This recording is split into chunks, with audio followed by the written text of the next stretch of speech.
Your mom has always worked very well under pressure, although she seems to take a little bit more on than she should sometimes.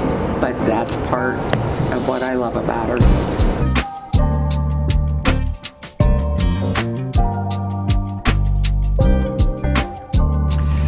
Going to school online was a little intimidating at first. You don't have the same setup of teacher readily available to help you when you run into questions about topics. So it requires a little bit more self-discipline to be able to find resources, to be able to do your homework.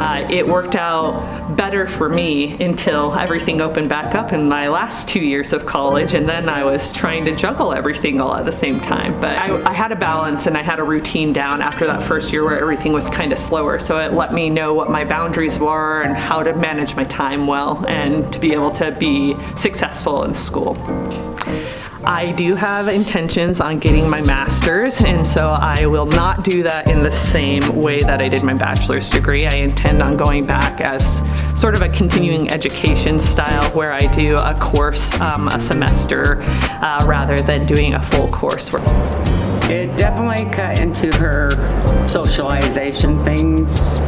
We didn't do quite as much as we used to together because she was real busy raising you kids, having a full-time job, so that took a lot of her time and probably a lot of your guys' fun time too, although she always set aside Sunday for family day, so that was a good thing.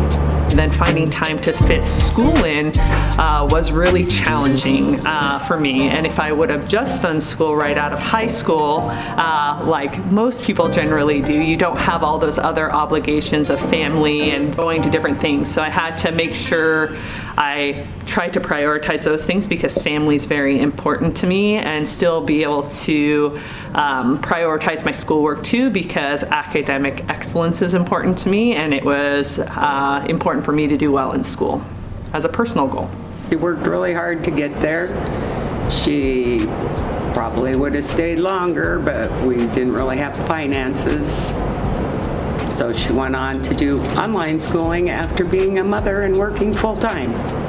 The thing that helps me be really successful in the role that I'm in is that I have a pretty wide breadth for memorizing things and recalling information. And so I was just walking with one of my coworkers earlier, and we were talking about being in high school today, and I was telling her what number my jersey was in sports, and she's asking me, why the heck do you still remember stuff like that? And it's just little details like that that I'm able to recall that not everybody has that capacity for. Most people have, you only have so much space in your brain, and so people catalog stuff, and as you don't need it anymore, you generally let that go out of your head to be able to make space for other things. And what I found is I have a pretty large capacity for retaining information. A role model that stands out to me in my life is my mom. My mom did not graduate high school, and she didn't get to go to secondary school, but her desire to provide for her family, show up for her family, and balance that with work and being able to give us opportunities was something that always, it continues to impact how I parent and how I choose to prioritize things in my life. So I would say my mama. Well, I think that's a real big compliment, and it warms my heart. You can see, if you look up at your family members right now, see those smiles, see that pride, see how proud they are of you and all the work that you folks have done.